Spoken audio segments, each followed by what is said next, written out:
नमस्कार, स्वागत है आपका दिव्या ज्ञान कहानियां चैनल पर, जहां हम आपके लिए लेकर आते हैं प्रेरणादायक और दिल को छू लेने वाली कहानियां।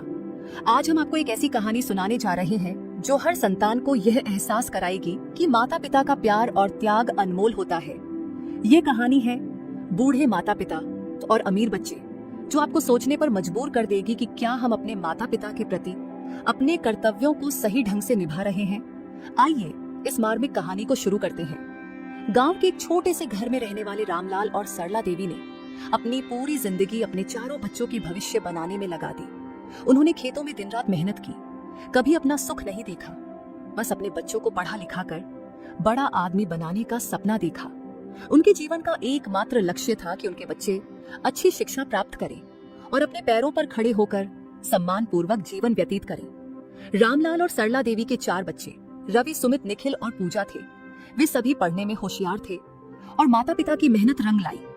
रवि एक बड़ा व्यापारी बन गया, सुमित अमेरिका चला गया और वहाँ की एक नामी कंपनी में उच्च पद पर पहुँच गया। निखिल डॉक्टर बन गया और पूजा की शादी एक बड़े अधिकारी से हो गई। चारों बच्चे अब शहरों में बस गए और अपनी अपनी दुनिया में व्यस्त हो गए।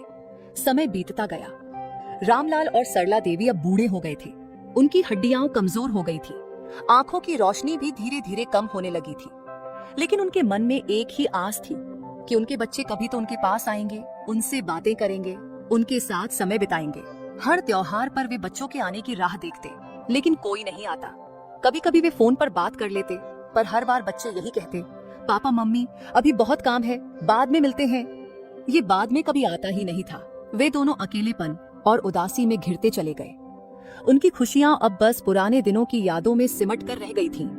रामलाल ने एक दिन सरला देवी से कहा, क्या हमने कुछ गलत किया कि हमारे बच्चे हमें भूल गए? सरला देवी की आंखों में आंसू आ गए।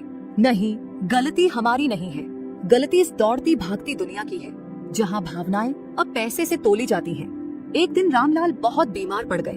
उन्होंने अपने बच्चों को फोन किया, लेकिन किसी के पास समय नहीं था। किसी ने कहा, मैं बिजनेस ट्रिप पर हूँ, तो किसी ने कहा, अभी बहुत इंपॉर्टेंट प्रोजेक्ट चल रहा है। गांव के पड़ोसियों ने उन्हें अस्पताल पहुंचाया, लेकिन तब तक देर हो चुकी थी। रामलाल का देहांत हो गया। जब बच्चों को यह खबर मिली तो वे भागते हुए गांव पहुंचे, लेकिन वहां सिर्फ उनके पिता की चिता जल रही थी। उनके मन में पश्चाताप था, लेकिन अब कुछ नहीं हो सकता था।